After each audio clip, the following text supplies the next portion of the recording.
Welcome to the Academic Language webinar series brought to you in collaboration with the Nebraska Department of Education, NEMTSS, and the Region 11 Comprehensive Center. My name is Ann Hubble, and I am a Title III EL Specialist at NDE. My name is Brooke Gabers, and I'm the Region 3 Support Lead for Nebraska MTSS. And my name is Jeanette King, and I'm the Nebraska Liaison for the Region 11 Comprehensive Center at McCrell International. This four-part series will cover 4 practical concepts that can be employed immediately at Tier 1 core to support the use of academic language. These concepts are essential for the success of multilingual learners, and they are good for all students. In this webinar, we will be addressing high expectations as part 1 of the series. This is a poster available as a PDF link below the video that outlines the 4 practical concepts. As you can see, we've identified a few key bullets that represent the high expectations we'll address later in the webinar. Before we continue, let's define academic language. According to Todd Finley, a professor of education at East Carolina University and former teacher, academic language is the verbal clothing we use in formal settings that support students in becoming college, career, and community ready. There are 2 highlighted areas to consider: the language of instruction that is used across content areas, and the language of a specific discipline or content area. We also want to clarify language usage that you may hear throughout the webinar. The Nebraska Department of Education honors students' language abilities as an asset and values the many languages multilingual learners, MLs, bring to enrich classrooms in Nebraska. Using the term ML emphasizes the importance of respecting home language as students are simultaneously learning English in Nebraska schools.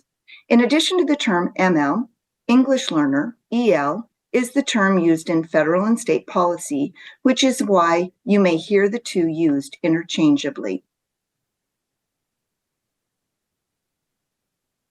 Throughout the webinar, we will define high expectations as a practical concept to enhance Tier 1 core and support the use of academic language, reflect on the importance of high expectations for all students, especially multilingual learners, identify current practices within the continuum of expectations, and we will share high expectation strategies that you can employ at Tier 1 core immediately. So first, let's address what it means to have high expectations. It's helpful to think of low expectation practices first as non-examples before we define high expectations. Some non-examples may be grouping students based only on perceived ability or limiting autonomy and the opportunity students have to make choices in the classroom. Low expectations may also look like teachers asking more closed than open-ended questions, such as yes or no questions or questions that require only simple recall responses. When students respond to questions incorrectly, it might also be considered a low expectation practice if the teacher always moves on to another student to answer the question right away. Waiting for behaviors to arise and managing them reactively, as well as minimizing the opportunities for student voice, would also be non-examples of high expectations. So what do high expectations look like in a classroom? Using flexible grouping regularly can be a high expectation practice when based on data and designed to meet unique learning needs. Providing students with the opportunity to practice responsible decision-making when making various choices about content, practice, and assessment can also be a powerful high expectation practice. Asking questions that are more open-ended and require higher-order thinking skills also promotes student success. When students answer incorrectly, it's best to draw out their thinking and encourage them to continue finding solutions to the problem. As students sustain effort through difficult tasks, praise them on their effort and work ethic. Teachers with high expectations are identifying barriers early on when planning and are preventative and proactive when managing behaviors. Finally, maximizing and elevating student voice is a high expectation practice. Quite simply, TNTP, an organization that has conducted research on the impact of teacher expectations on student outcomes, defines high expectations as the belief that kids can do the work at grade level. In their report, The Opportunity Myth, they note that the system doesn't send teachers the message that their mindset matters nearly as much as the material they teach or the practices they employ in their classrooms. Yet, in their research, teacher expectations had a stronger effect on the student achievement growth than any other factor. So now that we've talked about what it means to have high expectations, let's talk about why these matter. We know that research supports connections between high expectations and student achievement. We wanted to provide you with a few resources for a deeper dive, as well as some key takeaways, which include increased student academic achievement, fueling multilingual learner success, and easing the transition from preschool to elementary.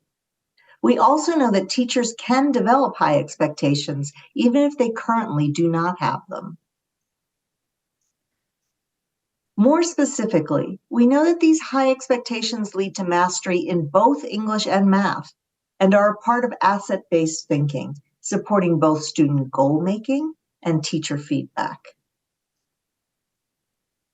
Let's look at the visible learning research, where John Hattie identified more than 320 factors that influence student achievement. He then set about calculating a score or effect size for each related to student achievement. The average effect size of these factors was 0.4. That represents an average year's growth per year of schooling for a student. Any factor that has an effect size above 0.4, as indicated on green and the colors above on the chart, has a positive effect on student learning. High expectations feed into Hattie's number one indicator of student success, teacher estimates of achievement. That has an effect size of 1.46. And remember, we're comparing that to 0.4, which is the average effect size. When we set students up for success and believe they are capable, they will succeed. And to conclude this section, let's talk about TNTP's national study, where they found that while 82% of teachers support the content of their state academic standards, only about half, 44% of those same teachers expected that their students could have success with those same standards. As a result, course content tends to become watered down to meet students where they're at. Based on TNTP's study, students were succeeding on about 71% of their assignments, getting A's and B's, but students were only meeting grade level standards on 17% of those same assignments. Ultimately, when students have greater access to resources, especially the four noted by TNTP on the screen, they experience improved outcomes. And overall, for students who started the year below grade level, the resource that yielded the highest impact on their academic outcomes and success was when teachers held high expectations for their students. So how can you convey higher expectations for all students in your classrooms and schools? First, it's important to reflect on your mindset in relationship to the beliefs you hold that influence the expectations you've set forth for your students. We have a few suggestions and tools that might help you in doing this.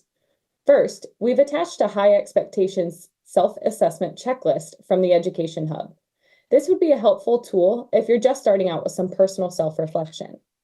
We would also recommend administering the NEMTSS Core Belief Survey or another core belief survey to all of your staff and reflecting on the collective beliefs that your district personnel hold.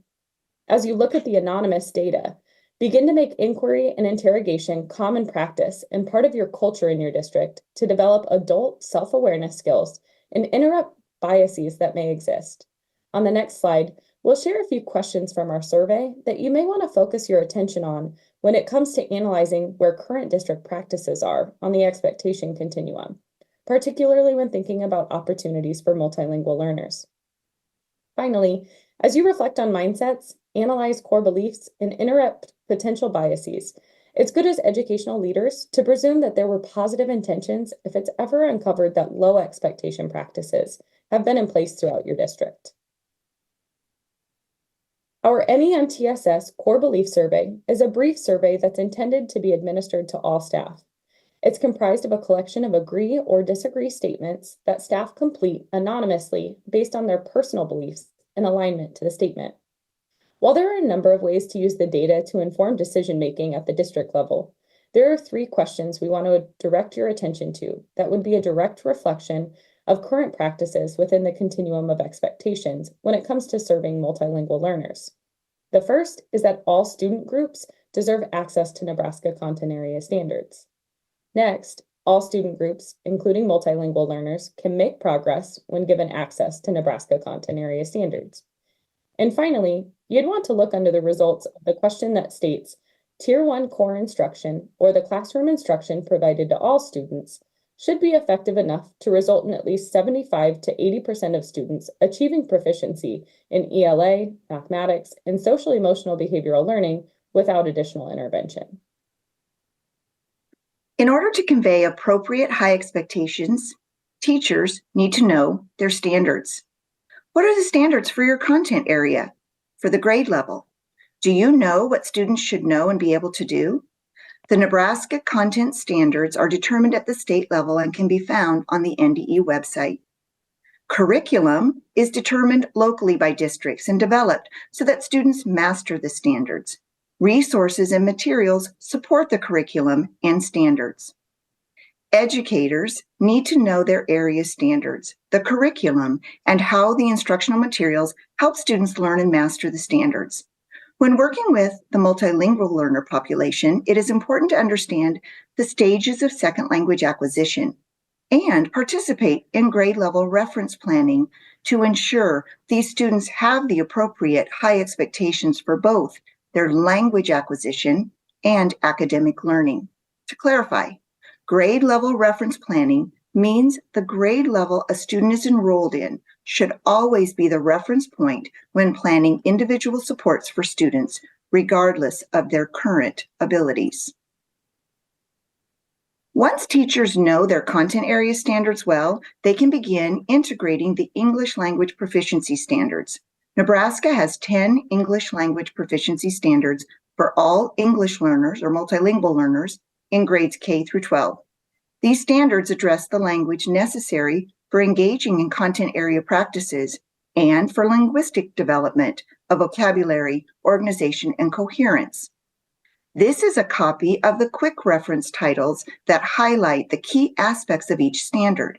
In addition to knowing the ELP standards and how they align to the content area standards, it is important for all teachers to recognize the value of building and connecting background knowledge.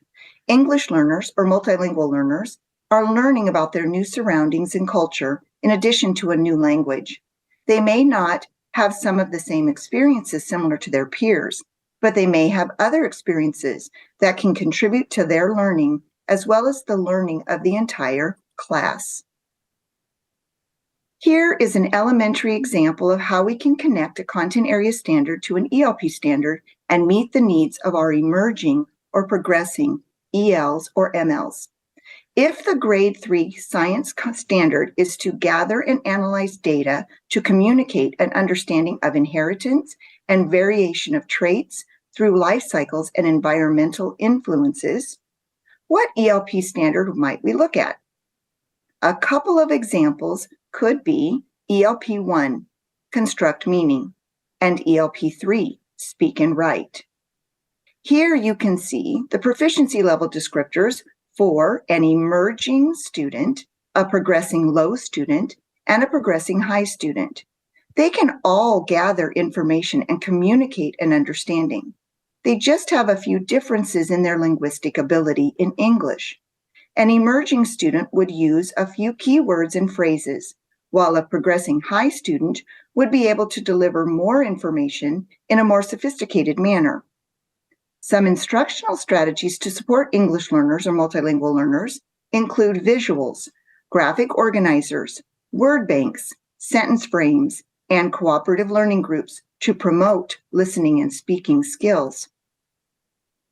Here is a secondary example of how we can connect a content area standard to an ELP standard and meet the needs of our emerging or progressing ELs or MLs. If the high school civics standard is to analyze and communicate the significance and impact of patriotic symbols, songs, holidays, and activities in terms of historical, social, and cultural contexts, what ELP standard might we look at? One example could be ELP2, to participate in exchanges of information. Here you can see the proficiency level descriptors for an emerging student, a progressing low student, and a progressing high student. They can all analyze and communicate the significance and impact. They just have a few differences in their linguistic ability in English. An emerging student would engage in short conversations with simple responses, while a progressing high student would be able to express ideas, build on others' ideas, and add additional information.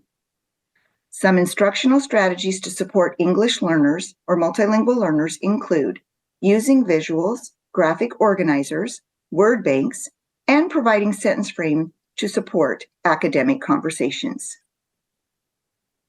Let's finish with some specific strategies to engage with high expectations that you can take with you today. Flexible grouping is a strategy that is data-driven and fluid, meaning it's able to be changed to meet the needs of students. Educators should ensure that groups are formed intentionally and purposefully using a variety of data sources. To successfully implement flexible grouping requires intentional planning and clear, concise directives for students. That ensures the groups are structured and that they provide an appropriate setting to accomplish the goal of the particular lesson. Finally, it's important to note that flexible grouping is best used alongside other evidence-based practices. For more information on flexible grouping and how to implement it in your classroom, use the link on the slide to view the NEMTSS Flexible Grouping webinar. Another strategy is providing immediate feedback to students as soon as possible after student responses. When feedback is specific and tied directly to students' actions, this supports the students in taking ownership of their learning and making adjustments when needed. This type of feedback also ensures high rates of success and reduces the likelihood of practicing errors. Feedback can come in a few different forms. The first is affirmative or praising a correct response. For example, an instructor may provide immediate and specific affirmative feedback during work time that addresses student behavior like, "Thank you for being responsible and getting to work right away." Feedback can also be informative or corrective to address an incorrect response. Here, the feedback should be delivered with an appropriate and encouraging tone. More focus should be given to the correct response, and it should end with the student giving the correct response. For an example, a teacher may address a student by saying, "Remember, you need to use the past tense verb when something has already happened. It should be, 'I went to get some ice cream.' Now you try." Of course, sometimes a teacher may also need to provide a reset and redirect students after an off-topic response. To support students in using academic language through a high expectations approach, we have to plan for a high level of student-teacher interaction via the use of questioning or creating opportunities to respond. Having the students respond frequently, whether it's with verbal responses, written responses, or action responses, like a signal or movement, it helps them focus on the lesson content, provides opportunities for student elaboration, and assists you in checking understanding, and keeps the students active and attentive. It's important to note that our opportunities to respond should be academic responses. So while things like a callback, for example, 1, 2, 3, eyes on me, can be good for engagement and can be helpful in regaining student attention, they are not considered an opportunity to respond. Opportunities to respond are also an excellent form of formative assessment. When we plan opportunities to respond, we are able to support academic struggles sooner than the assessment. Here are examples of different strategies to use for the different types of responses. For students at the beginning stage of learning the English language, action responses can let you know if the student is understanding. As students gain more of the English language, verbal responses and written responses can be a great way to measure what the student understands and how the student is progressing in their English language development. Providing word banks and sentence frames supports the use of academic language for all students. Having high expectations of using academic vocabulary and complete sentences is beneficial for all students. As an alternative to the expression, I don't know, Carol Salva with the Seedless Education team has put together a IDK poster idea that can be found on our Padlet. Instead of allowing students to pass and not respond, she proposes teaching students alternatives. Some examples include, would you please repeat the question? Or may I ask someone for help? Or can I have more time to think about it? This encourages students to use language. In addition to the other strategies we've provided, providing students with choice is a great strategy to raise your expectations. There are a number of ways that teachers can provide choice, and we're going to share a few examples with you.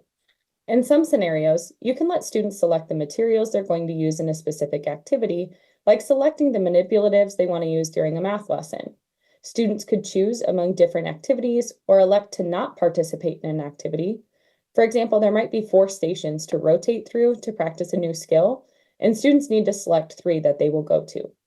Allowing for flexible seating is an easy choice to allow students to select where they will complete an activity. Another idea is to let students choose how they will demonstrate their learning.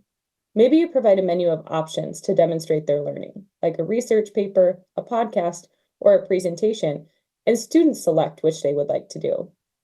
It's important, though, to be cautious and intentional when planning to incorporate student choice in your lessons, particularly that you don't provide too many choices within any of the categories listed above.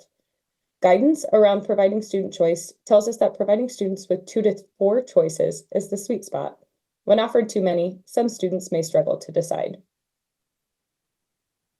As a final strategy to raise expectations in the classroom, teachers can provide structure to help students set academic goals that are realistic and appropriate, as well as achievable. Setting high expectations for students with them, side by side, can be a very effective strategy to support students in achieving success. It's important to note that goal setting is not just an activity for the beginning of the school year, but an ongoing process. Goal setting is an essential component for growth and development in our students for several reasons.